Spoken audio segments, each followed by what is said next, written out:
بيبدأ فيلمنا بكلارانس وسومر وهم بيهربوا من إعصار قوي، وبيكسر كلارانس باب بيت وبيدخلوا وبيروح كلارانس وبيصلح الباب عشان الرياح بتبقى قوية، وبنعرف إن سومر كان معاها فريق وانفصلوا عنها عشان خايفين من العاصفة، وكلارانس بيعرفها إنه كان عنده شغل بيوصله لمدينة أركنساس واتحاصر في العاصفة، وهم بيتكلموا بيتكسر الباب بسبب الرياح، وبيطلب من سومر تحرق خشب عشان يتدفوا، وبتروح عشان تدور على خشب بس فجأة بتسحبه حاجة، وبتكون سومر مش عارفة هو راح فين، وبتنادي عليه وبيدخل عليها تمساح ضخم جدا وبتترعب لما بتشوفه، وما بيكونش في مكان تهرب منه، فبتمسك خشبة وبتفضل تضرب بيها التمساح وبتقدر تسيبه في راسه بس بيكسر الخشبة، وبتحاول سومر تهرب منه بس بيعضها من رجلها وبيخلص عليها، وبعدها بنشوف اتوبيس شرطة وبيكون جواه جيم واللي بيبقى متهم بتجارة المخدرات وبيتحضر للإفراج المشروط، وبنشوف جوكس واللي بيبقى متهم بالسطو المسلح ومدة عقوبته بتكون 20 سنة، وبنشوف فوليد واللي بيبقى متهم بجرائم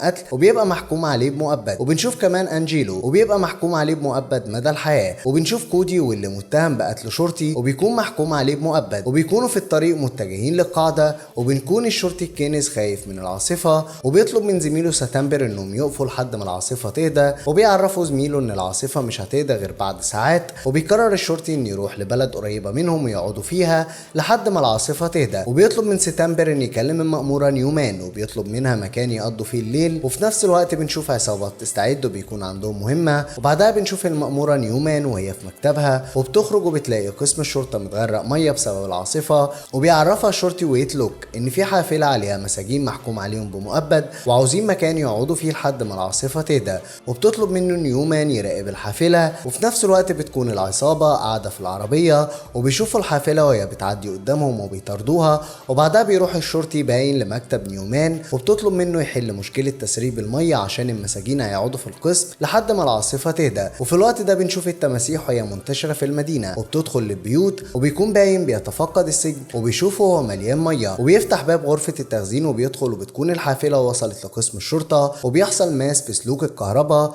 عند باين، وبيحاول يحل المشكلة وبيظهر وراه تمساح، وفي الوقت ده بيدخل الشرطي الكنز وبيقابل المأمورة وبيشكرها انها وافقت تستضيفهم، وبيروح عشان ينزل المساجين من الحافلة، وفي الوقت ده بيقع كشاف باين في المية وبيمد ايده عشان يدور عليه بس فجأة بيسحبه التمساح وبيمسك ايده وبيقطعها، وبتكون العصابة واقفة قدام قسم الشرطة وبتراقب الحافلة، وبيروح الكنز وبيعرف المساجين انهم هيقضوا الليلة في قسم شرطة لوتري، وبينزلوا المساجين وبيبدأوا يدخلوهم للقسم، وبنعرف ان العصابة عاوزة تحرر كودي وبيقرروا انهم يهجموا على القسم ويهربوه، وبتكون نيومان بتعرفهم على نفسها وبتهددهم لو حاولوا يهربوا هتضرب عليهم نار وهتموتهم، بس بيكونوا المساجين مشاغبين جدا وبيستهزئوا بكلامها، وبعدها بيدخلوهم للزنزانة، وفي الوقت ده بيحصل اطلاق نار عنيف جدا على السجن، وبتحاول نيومان وويتلوك يتصدوا للهجوم وبيتبادلوا اطلاق النار معاهم، وبيكون المساجين مبسوطين باطلاق النار، وبيقرر الشرطي الكنز يخرج ويساعد نيومان، وفي الوقت ده بتكون ذخيرة نيومان على وشك انها تخلص، وبتدخل العصابة لقسم الشرطة وبيحاصروهم، وبتتكلم نيومان مع العصابة وبيسألها زعيم العصابة عن عددهم وبيطلب منهم يرموا اسلحتهم،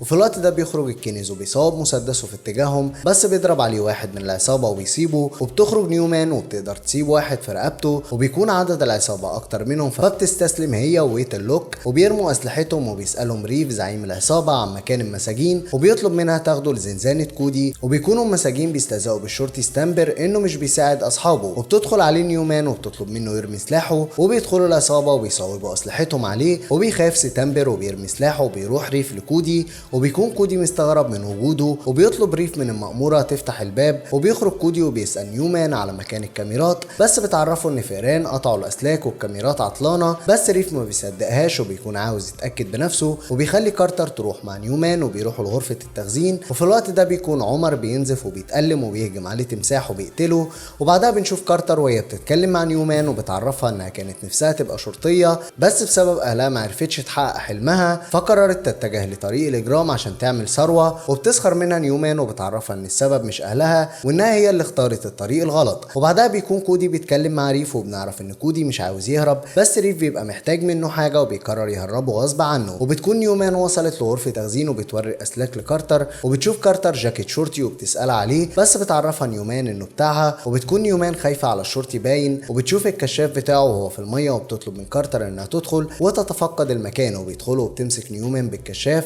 بس فجأة بتخرج ايد باين وبتتخض جدا وبيلفوا وشهم وبيشوفوا تمساح ضخم وبيخافوا جدا، وبتفضل وبتبدأ كارتر تضرب عليه نار وبيختفي تحت المية، وفجأة بيهجم على كارتر وبتشوفه نيومان وبتهرب، وبيكونوا أكتر من واحد، وبتضرب كارتر عليهم نار بس بيمسك تمساح منهم رجلها وبيهجموا عليها وبيقتلوها، وبتحاول نيومان تقفل الباب بس بيهجم تمساح عليها وبتقدر تقاومه وبتقفل الباب، وبيقعدوا التماسيح ياكلوا في كارتر. وبيسمع ريف إطلاق النار وبيتصل على كارتر بس ما بيبقاش فيه تغطية، وبيقرر إنه يخرج ويدور عليها. وهو في الطريق بيتصدم لما بيلاقي راس عمر في المية، وبيكمل طريقه وبيوصلوا لغرفة التخزين وبيشوفوا نيومان وبيسأل على كارتر وبتقول له انها في الغرفة، وبيكون ريف شايف تمساح جنبها وبيحذرها، وبتهرب نيومان وريف وبيطاردوا من التماسيح. وبتكون نيومان وصلت لغرفة السجن وبتطلب من نايت يفتح الباب بس بيكون قلقان منها، وبيسألها عن كارتر وريف، وبيكونوا التماسيح بيقربوا منها، وبيوصل ريف وبيفتح نايت باب السجن وبيتغرق المكان مية، وفجأة بيهجم تمساح على ريف وبيعضه من رجله، وبيروح كودي عشان يساعده وبيمسكه من ايده بس بيسحبوا التمساح، وبيقوم كودي وبيقفل الباب، وبتكون نيومان شايفة سلاح وبتحاول تاخده بس بيشوفها نايت وبيضرب عليها نار،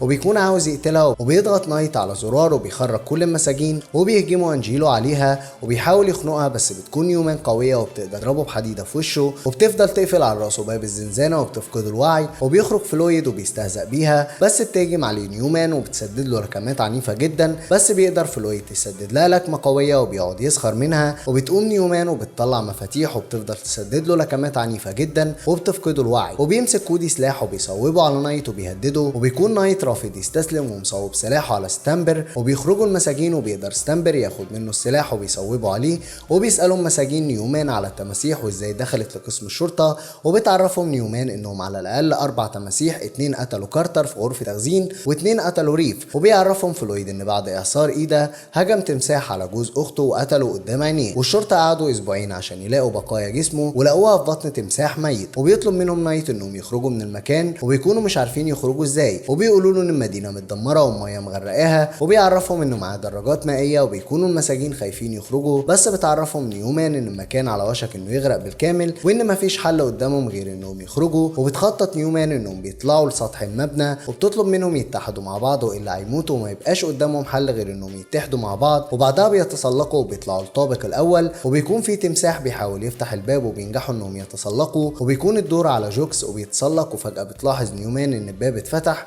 وبتشوف التماسيح وهي داخله وبتحذرهم، وبيتفزع ستامبر وبيضرب فلويد وبيفقدوا الوعي عشان يهجموا عليه التماسيح ويعرف يهرب، وبيقدر جوكس يوصل ونايت بيطلع وراه، وبينجح ستامبر انه يتسلق، وفي الوقت ده بيفوق فلويد وبتكون التماسيح محاصراه، وبيقعدوا يشجعوا فلويد انه يتسلق، وبيحاول يطلع بس ما بيكونش قادر، وبيمد ايده لجوكس وبيطلب منه يساعده، وبيوافق جوكس وبيمسكه بس فجأة بيرميه في المية للتماسيح وبيعضوا تمساح من ايده، وبتحاول نيومان وويترلوك يضربوا نار على التماسيح وينقذوه بس الرصاص ما بيأثرش فيهم، وبيحاول فلويد ينقذ نفسه وبيسدد لتمساح لكمات عنيفة بس بيهجم عليه تمساح تاني وبياكل راسه، وبتشوف نيومان التماسيح وهي بتاكل فلويد وبتبقى مرعوبة جدا، وبيشوف ويترلوك تمساح قدامه وبيضربوا طلقة في راسه وبيموته، وبيكونوا مصدومين من حجم التماسيح، وبيكون ويترلوك فرحان انه قدر يقتل واحد منهم بس بيكون التمساح ما ماتش وبيعضه من رجله وبيسحبه للميه، وبيكونوا كلهم مفزوعين جدا، وبتزعل نيومان على ويترلوك، وبيحاول كودي يواسيها، وبعدها بيكملوا طريقهم وبيمشوا في ممر التهوية وبيخرجوا للطابق الاول، وبيكون المبنى على وشك الانهيار، وبتكون نيومان مش عارفة تتصرف ازاي، وبتسأل ستامبر على عدد الرصاص وبيعرفها ان الذخيرة على وشك انها تخلص، وبتقرر انها تطلع للطابق التاني وتتفقده، وبيكون انجيلو بيخطط للهروب بس بيسخر منه جيم، وبيعرفوا ان المدينة غرقانة ومستحيل يعرف يهرب، بس بيقول لجيم انه هيسرق الدراجات المائية من نايت، وبينضم له جوكس وبيقرر يهرب معاه، وفي الوقت ده بتنادي نيومان على كودي وجوكس وبتطلب منهم يروحوا معاها للطابق التاني، وبيوصلوا بتعرفهم نيومان ان الدور ده مهجور بقاله سنين، وبيدخلوا بيتفقدوا المكان وبيجمعوا اسلحة منه، وبتتكلم نيومان مع كودي وبتسأله ريف كان عاوز ايه منه، وبيحكي لها انه كان جندي في افغانستان وهو راجع اتطرد من الجيش لسبب محدش يعرفه، وانه بعد مدة عرف انهم طردوه عشان عاوزين يخدموا ناس تانية ويعينوا واحد في منصبه، واضطر انه يتخانق مع مديره، وبيعرفها انه مديره هدده انه هيلبسه تهمة ما عملهاش، وتحول الجدال بينهم لقتال، ولما رجع مدينته قعد يدور على شغل بس مفيش حد قبل انه يشغل جندي مطرود عنده، وانه اضطر يشتغل عشان يجيب فلوس، واشتغل سواق بيوصل طلبيات معينة لفئات معينة من الناس، وبيعرفه انه سلم طلبية الريف وقعد يتكلم معاه، وعرف ان هو وعصابته كانوا جنود سابقين وحياتهم نفس حياته، وريف عرض عليه 20,000 دولار مقابل ان يكون السواق بتاعه في مهمة، ووعده ان مفيش حد هيتصاب بأذى والمهمة هتكون سهلة، وبعدها راح معاهم وكانوا بيسرقوا بنك، وفجأة هجمت الشرطة وريف اتضايق جدا وقتل شرطي ب6 رصاصات في جسمه، وبيعرفها انه اتفزع لما شاف المنظر وقرر انه يهرب بالفلوس، وراح وخباها في مكانه، وبعدها راح للمكان اللي اللي هيتقابل فيه مع العصابة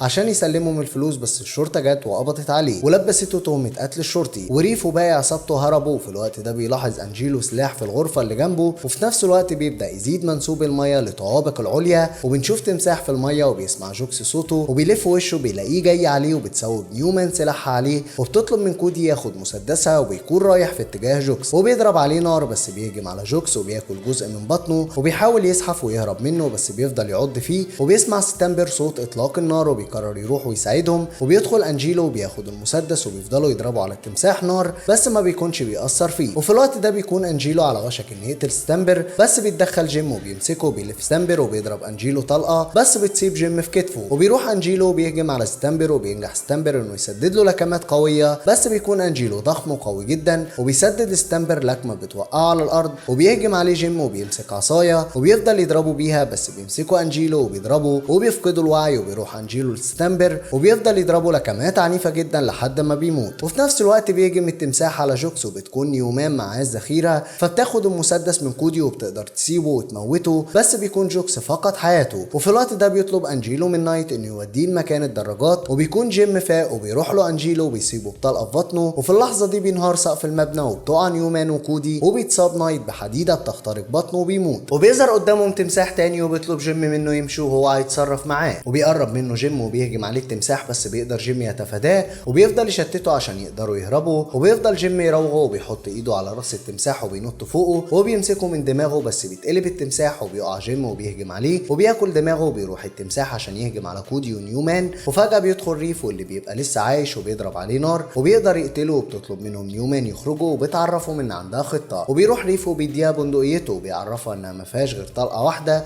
وبتروح نيومان وبتدخل غرفة وبتقفل عليها، وبيكون ريف وكودي بيهربوا. وبيقول ريف لكودي انه معاه مفاتيح الدراجات، بس بيعرفوا كودي انه مش هيسيب نيومان، وبياخد المفاتيح منه وبيرجع عشان ينقذها، بس بيتعصب ريف وبيهجم عليه وبيعرفوا ريف انه هيقتلها. وفي الوقت ده بتكون نيومان بتراقب التماسيح وهم داخلين ياكلوا الجثث، وفي نفس الوقت بيتضايق كودي من ريف لما بيعرف انه عاوز يقتلها، وبيضربوا بيوقعوا في الميه وبيدخلوا مع بعض في معركه شرسه، وبيفضلوا يسددوا لبعض لكمات قويه جدا. وبينجح ريف انه يضرب كودي وبيوقعه في الميه، وبيقوم كودي وبيهجم على ريف، بس بيطلب منه ريف انه يوقف قتال معاه، وبيعرفوا ان نيومان عرفت اشكالهم ولازم يخلصوا منها عشان لو عاشت هتقبض عليهم، بس بيرفض كودي انه يسيبها. فبيتضايق ريف منه وبيهجم عليه وبيفضل يغرقه في الميه. وبيكون الطابق عند نيومان في تماسيح بعدد كبير، وبتفتح نيومان الباب وبتضرب طلقه على انبوب الغاز وبتفجر المبنى. وبيكون ريف على وشك يقتل كودي، بس بيتفجر الدور وبيموت. وبيطلع كودي من الميه وبيكون لسه عايش. وتاني يوم بنشوف المدينه وهي متدمره وغرقانه بسبب الاعصار، وبنشوف كودي ونيومان بعد ما هربوا بيكونوا مبسوطين انهم طلعوا من المبنى بخير. وبيعرفها كودي ان معاه كميه فلوس كبيره، وبيقول لها انه مش هيقدر يصرفها لوحده، وبيبان انهم معجبين ببعض. ودي بتبقى نهايه فيلمنا النهارده.